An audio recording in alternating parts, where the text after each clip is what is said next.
சபையிலயோ இல்லைன்னா போன்லயோ என்ன பண்ணிடாதீங்க, இந்த காரியத்துக்காக நீங்க ஜெபம் பண்ணாதீங்க அப்படின்னு சொன்னாங்க. எல்லாத்துக்குள்ளயும் அது ஒரு பதட்டங்கள் இருக்கும். ஐயோ தெரிஞ்சு போயிருமோ, பிடிச்சிருமோ அப்படின்னு.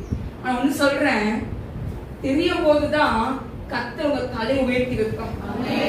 ஆமென் சொல்லுங்களேன். உள்ளே நீங்க உடைஞ்சிட்டே இருந்தீங்க அப்படின்னா ஒண்ணுமே தெரியாது. வெளியே அந்த பிரச்சனை வரும்போதுதான் தெரியும் உங்க கூட பரிசுத்த ஆவியானவர் இருக்கிறாருன்னு.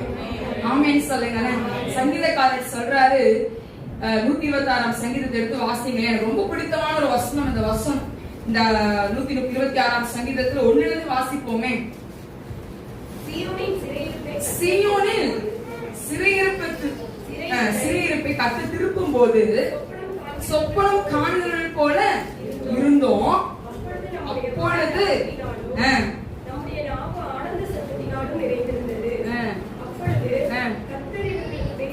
கர்த்தர் இவர்களுக்கு பெரிய காரியங்களை செய்தார் என்று புறஜாதிகளுக்குள்ளே சொல்லிக் கொண்டார்கள். ஆமென் சொல்லுங்களேன். ஆமென் சொல்லுங்களேன்.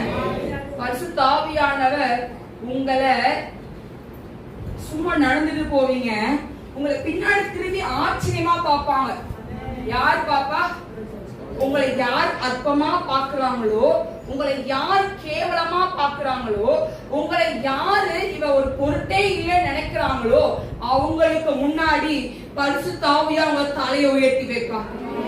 ஆமென் சொல்லுங்களேன். இவ எங்க வீடு கட்ட போறான்னு சொல்லுவாங்க, உங்களை வீடு கட்ட கர்த்தர் உதவி செய்வா. இவ எங்கயா கார் ஓட்ட போறா, இவ எங்க பைக் வாங்க போறான்னு சொல்லுவாங்க, அவங்களுக்கு முன்னாடி நீங்க கார் வாங்குவீங்க. அவங்களுக்கு முன்னாடி பைக் வாங்க கர்த்தர் உதவி செய்வா.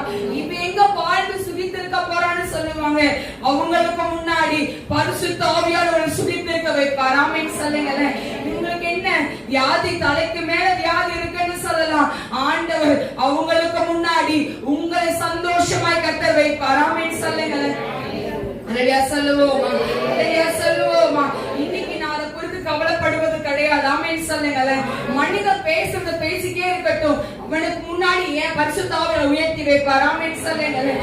ஆமென் சொல்லுங்களேன். இன்னைக்கு ஆண்டவர் உங்களை மக்களா வைத்திருக்கிற மனிதனுக்கு முன்னாடி நீங்க சொல்லலாம் கிடையாது. அவங்களுக்கு முன்னாடி அவங்க வாய் சொல்லும், இவங்க கூட இருக்கிற ஆண்டவர் பெரியவர்னு சொல்லும். ஆமென் சொல்லுவோமா, ஆமென் சொல்லுவோமா. எல்லாம் நிறைஞ்சலா சூழ்ந்து இருக்கலாம், எல்லா பிரச்சனையும் அவங்களை சூழ்ந்து டைட்டு பிடிச்சிருக்கலாம், அவங்களை பார்த்து அவங்களுக்கு சூழ்நிலை பார்த்து கலங்கி உட்கார்ந்து இருக்கலாம். சூழ்நிலை எப்படி மாறிச்சே தெரியாதபடி கர்த்தர் உங்களை நடத்த போறார். ஆமென் சொல்லுவோமா, ஆமென் சொல்லுவோம்.